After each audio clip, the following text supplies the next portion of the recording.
The wind howled through the alley behind the luxurious Soulless Prime Hotel, tugging at the frayed sleeves of Elena's coat. She tightened the belt around her waist, a piece of string she had found in a park hand, looked up at the glowing windows of the grand dining hall on the 12th floor.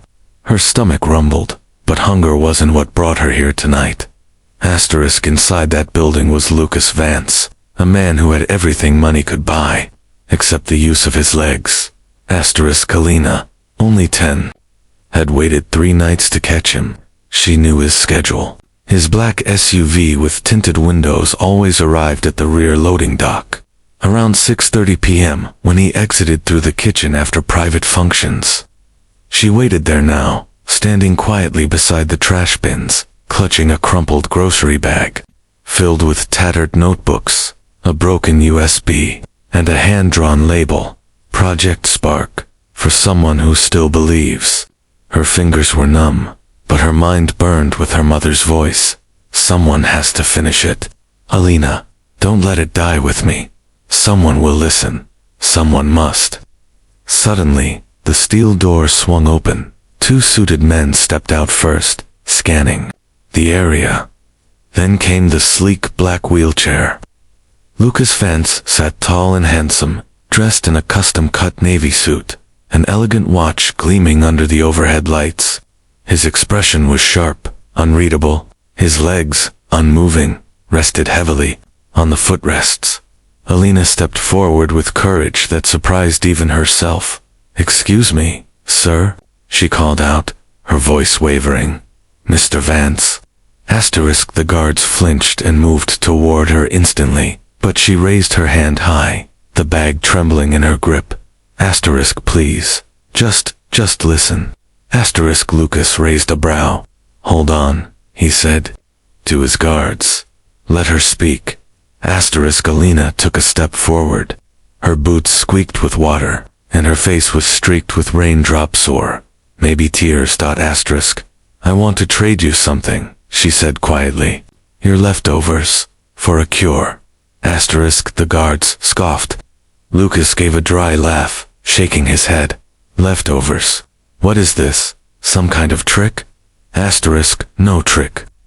She pulled out one of the notebooks and held it out with trembling hands. "My mama was a scientist. She worked in neurobiology before she got sick. She was trying to find a cure for spinal damage like yours. She said she was close, but she died last winter. I couldn't save her, but maybe you can help. Save someone else. Yourself." Lucas stared at the child. "You want me to trade my food scraps for science fiction? It's not fiction." Elena's voice rose, raw and desperate. She worked at the university. She wasn't crazy. She found something, I swear. I don't know what it all means.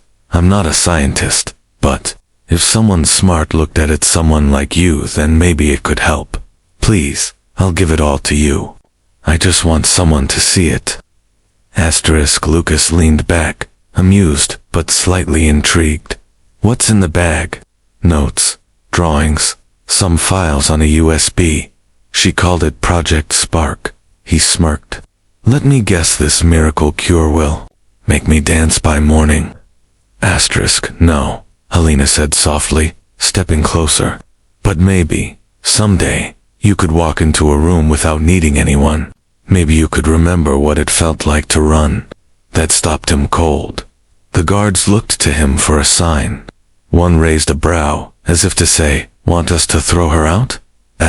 Lucas said nothing.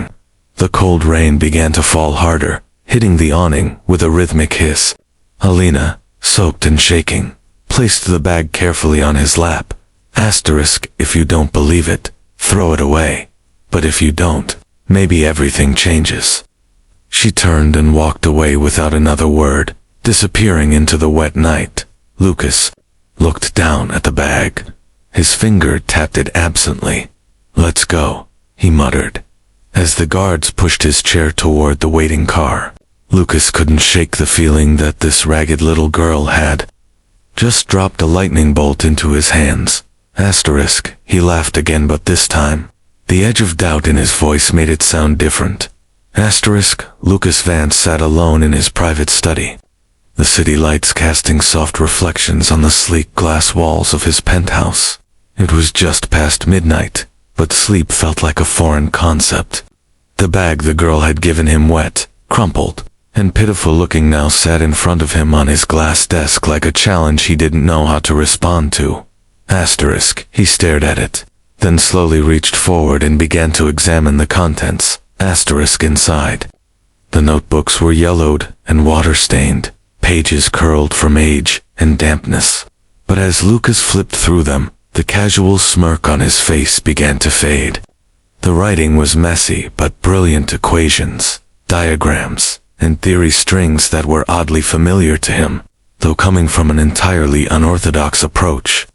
Scribbled margins read, asterisk, exosomal nanocarriers show directional regeneration in damaged axon structures. Asterisk, glial inhibition bypassed through protein amorphogens. Risky, but effective. Asterisk, Lucas blinked. What the hell? Asterisk, these weren't doodles. These were working theories, raw, experimental, and a little chaotic. Yes, but possibly revolutionary.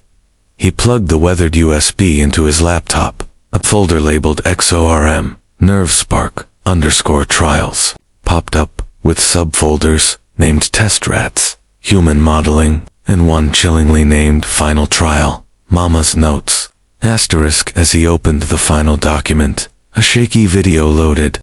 In it, Elena's mother, a kind-eyed woman in a lab coat, her hair tied back, and her face pale from illness, spoke into the camera. Asterisk, if anyone sees this, I'm likely gone. My name is Dr. Lydia Morales. I developed an experimental therapy for spinal nerve regeneration using exosomal RNA transfer. It worked in early trials, but no one would fund it. Said it was too risky, too wild. My time's up, but my daughter Lena is still out there. She believes someone might listen. If you're that person, don't let it die here. Asterisk, Lucas froze. The weight of her words landed like a blow to the chest. Asterisk, he replayed the video. Then again. Then he leaned back in his chair and stared at the ceiling. The girl, Elena. She had handed him the last living piece of her mother's legacy, and he had nearly thrown it away. Asterisk, the next morning, he summoned his top team, Dr. Kapoor, head of Vance Biotech's experimental neurology division, to AI modeling, engineers, and Dr. Celine Hart, a former Harvard professor he'd been trying to recruit for over a year. Asterisk, Kapoor reviewed the materials first and said nothing for a long time. Asterisk, this is either genius or madness, he finally muttered, rubbing his temples. But if what I'm seeing is real, it fills a massive gap we've been stuck on for years. It's like she wrote a missing chapter of a book we thought didn't exist. Asterisk, can we test it? Lucas asked, his voice low, tight with restraint. Asterisk, yes, Kapoor nodded. We can simulate in silico trials immediately. Then we move to primates, if it works. Human trials in under 4 months. Asterisk, Dr. Hart leaned forward. Who was this woman? Asterisk, Lucas looked at her. A dead scientist nobody listened to, and a little girl with nothing except everything the world needs. Asterisk, they worked around the clock. Day became night, and night bled into day again. The preliminary trials were not just promising, they were unbelievable. Axonal reconnection, RATES, were beyond anything seen in standard gene therapy. The regenerative process was clean, non-invasive, and fast.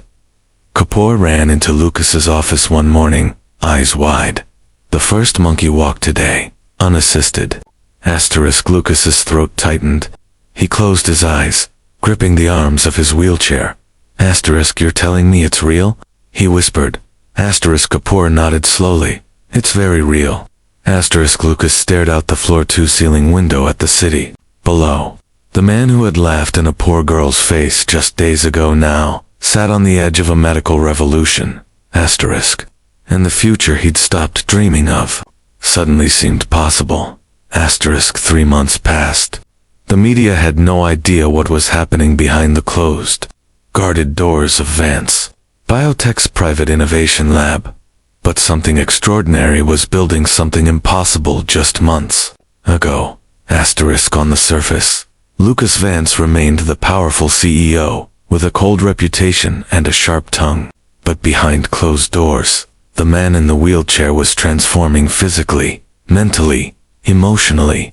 Every day he went through grueling experimental treatments based on Dr. Lydia Morales' exosomal regenerative method, and every day, his doctors watched in stunned silence as dead nerves slowly began to wake up. Asterisk, the man who had been told he would never stand again, could now move his toes, then his knees, then, on a quiet Thursday morning, as his private physiotherapist steadied him, Lucas stood, just for 5 seconds. Asterisk, but it was enough to bring the whole room to tears.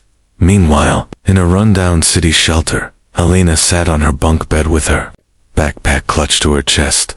She hadn't seen the CEO since that rainy night. He'd taken the bag, and she'd expected silence, maybe even ridicule. But deep down, she still held on to a flicker of hope, a voice inside her that whispered, maybe he's different. Maybe he'll listen.